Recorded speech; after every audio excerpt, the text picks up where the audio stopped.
আমি সহযোগিতা ভাই ও বন্ধুরা, আপনারা দেখতে পেয়েছেন একটি নিষিদ্ধ ঘোষিত সন্ত্রাসী সংগঠন হিজবুত তাহরীর গত কিছুদিন যাবতই তারা ঢাকার বিভিন্ন জায়গায় তাদের নিষিদ্ধ এই কার্যকলাপ কিন্তু তারা পরিচালনা করে আসছে। তার আজকে আমরা দেখতে পেয়েছি বাইতুল মুকাররমের মতো পবিত্র জায়গায় তারা সন্ত্রাসবাদের স্লোগান দিয়েছে। তারা দেশের মধ্যে জঙ্গিবাদকে তারা কিন্তু প্রতিষ্ঠিত করতে চায়।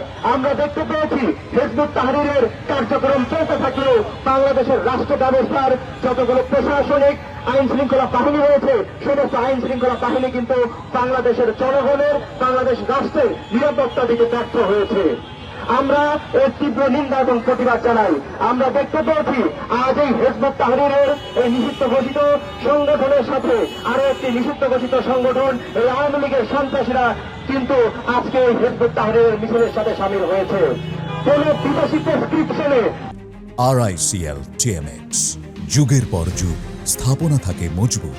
যদি বাংলাদেশ রাষ্ট্রকে অস্থিতিশীল করার অপচেষ্টা চালানো হয় তাহলে বাংলাদেশের শিক্ষার্থী সমাজ এর কাঁধ ভাঙা জবাব দিতে প্রস্তুত রয়েছে। দীর্ঘ 6 মাস পরেও বাংলাদেশের অন্তর্বর্তীকালীন সরকার এবং বাংলাদেশের আইন শৃঙ্খলা রক্ষাকারী বাহিনী বাংলাদেশের মানুষের জন নিরাপত্তা নিশ্চিত করতে সম্পূর্ণ ব্যর্থ হয়েছে। আমরা দেখতে পেয়েছি হিজবুত তাহরীরের এই মিছিলে প্রশাসন নামে মাত্র বাধা দিয়েছে।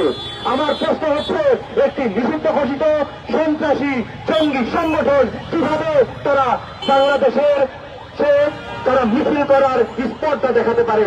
এখানে প্রশাসনের সুস্পষ্ট ব্যর্থতা কিন্তু সেটি স্পষ্ট হয়েছে। আমরা বলে দিতে চাই, রাষ্ট্রীয় মদদে কিংবা কোনো বাহিনীর কিংবা কোনো এজেন্সির প্রেসক্রিপশনে দেশকে অস্থিতিশীল করার যদি অপচেষ্টা চালানো হয় তাহলে কিন্তু শিক্ষার্থীরা বসে থাকবে না। শিক্ষার্থীরা কিন্তু এই সন্ত্রাসবাদ এবং জঙ্গিবাদকে রাজপথে মোকাবেলা করতে প্রস্তুত রয়েছে। ধন্যবাদ সবাইকে। হবে না। আমরা স্কুল, কলেজ, ইউনিভার্সিটির মাদ্রাসা সহ সকল ঐক্যবদ্ধ হয়েছি। বাংলাদেশ গণতান্ত্রিক ছাত্র সংসদ আমরা ঐক্যবদ্ধ।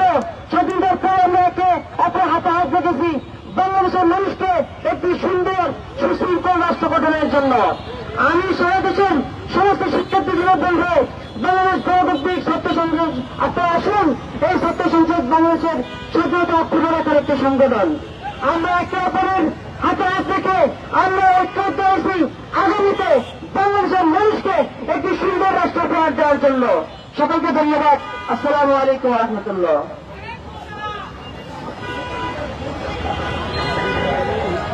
এই মুহূর্তে আপনাদের সামনে বক্তব্য রাখবেন ঢাকা বিশ্ববিদ্যালয়ে গণতান্ত্রিক ছাত্র সংসদের মুখ্য সংগঠক হাসিবুল ইসলাম।